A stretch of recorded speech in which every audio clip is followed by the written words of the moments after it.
Dans cette vidéo, je vais te partager les 5 stratégies du personal branding de Juma et Priscilla. Vous avez tous vu le mariage de l'année avec ces deux personnalités publiques. Bien évidemment que Juma, il vient du Tanzanie, Priscilla vient du Nigeria. Alors, quelles sont les stratégies qu'ils ont vraiment mis en place pour que leur mariage parle plus que le mariage de David et Chioma, ou bien la célébration du 15e anniversaire du mariage de l'homme le plus influent du Nigeria? Et si je vous disais que ce mariage est bien plus qu'une histoire d'amour? C'est une masterclass vivante d'une stratégie d'influence et de personal branding. Bienvenue dans le décryptage du mariage de Juma et Priscilla Ojo. Le mariage qui rapporte plus qu'il n'en dépense. Tout commence par une rencontre entre deux univers. Priscilla qui a accompagné sa sœur Tio dans un match de basketball au Rwanda. Évidemment qu'ils ont vu Juma Jus et automatiquement, Chioma a dit « Waouh, regardez-moi cette belle homme ». Et Priscilla du genre, elle a fait.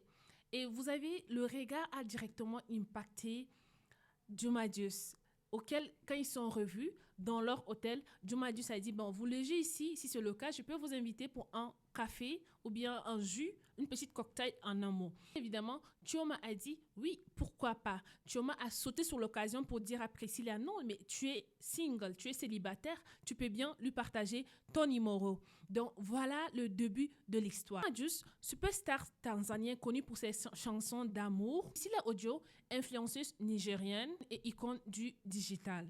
Deux trajectoires différentes, mais une vision connue, bâtir des marques fortes.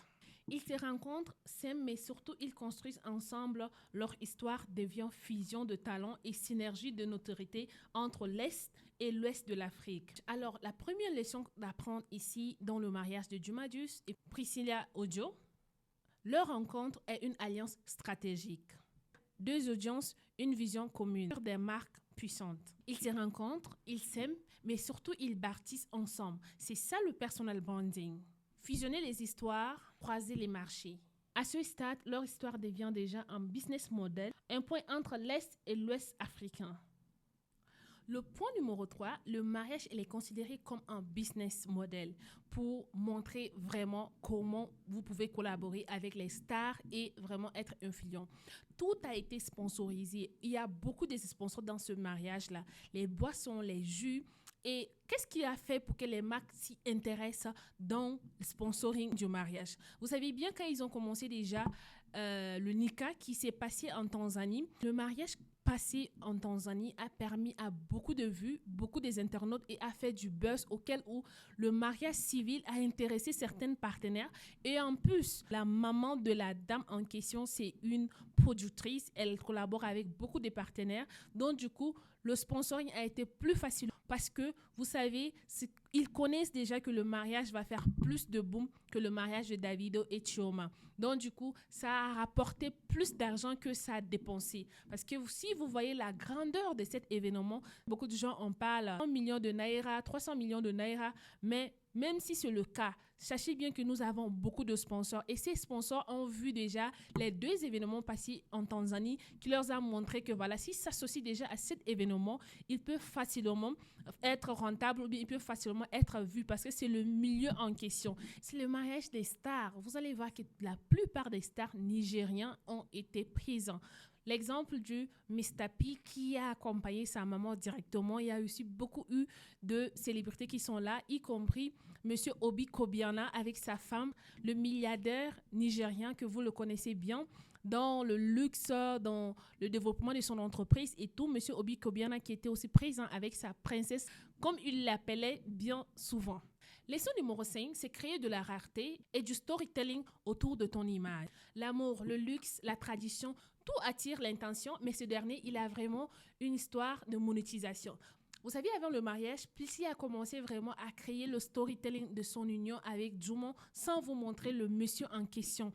Et tout le monde se demandait qui est cet monsieur qui envoyait des fleurs, qui envoyait de l'argent, qui envoyait des belles cartes, jusqu'à ce que la demande de fiançailles soit publique pour qu'on sache, oh, voilà l'heureux gagnant de cette princesse. Et vraiment, ça a intéressé déjà le public et ça a captivé une audience qui a vraiment permis pour que ce mariage soit vraiment un succès pour tous les 2 superstars.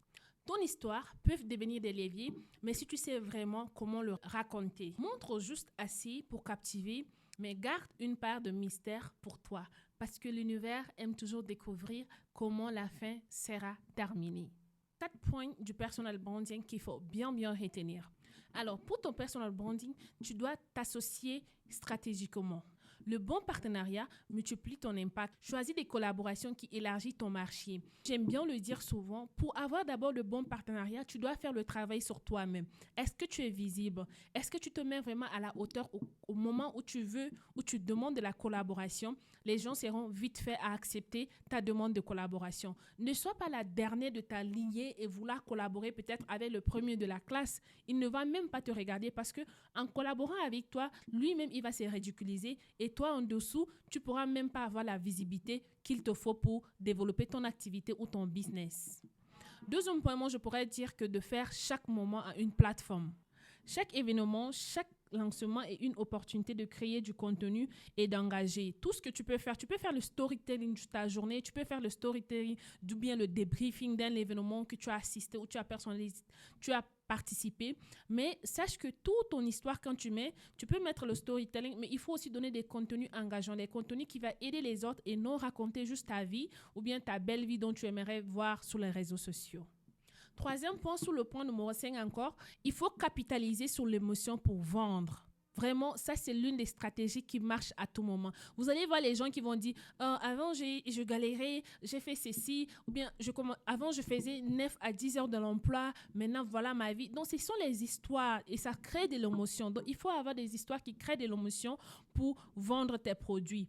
Et pour Juma-Jus et Priscilla Audio, pourquoi les gens sont beaucoup intéressés à cette union? Parce que, à ce que je sache, je n'ai pas vu des personnalités publiques ou bien le star de réseaux sociaux Nigeria et Tanzanie. Vous voyez, guys, je ne sais pas quoi, c'est combien d'heures de vol entre ces deux pays. Donc, c'est ça qui a créé vraiment... En fait, c'est du jamais vu, c'est authentique et ça a créé de l'impact parce que c'est deux pays complètement différents.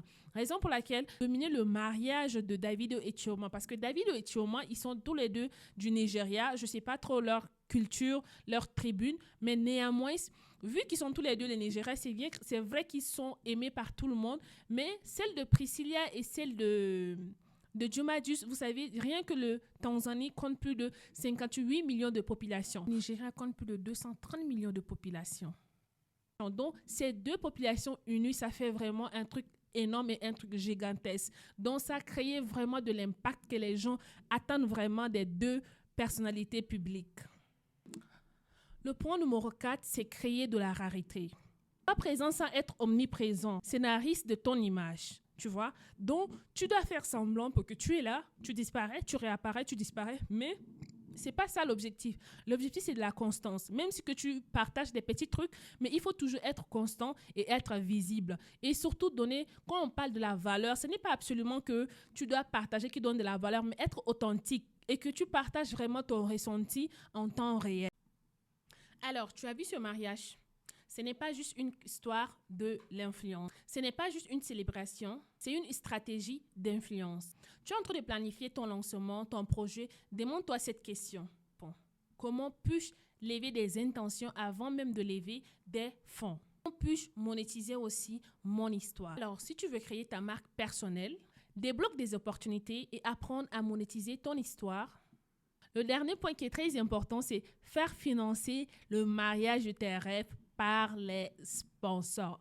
Guys, si vous venez de découvrir ma tête, je m'appelle Ashtakat Saleh. Je me suis lancée dans YouTube il y a si peu de temps.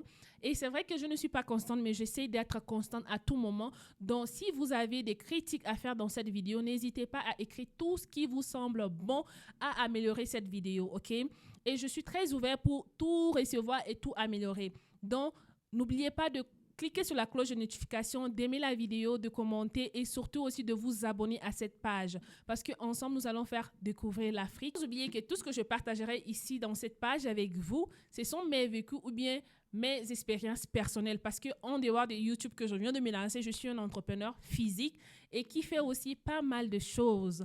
Donc, restez connectés pour me découvrir vraiment en amont. Merci beaucoup.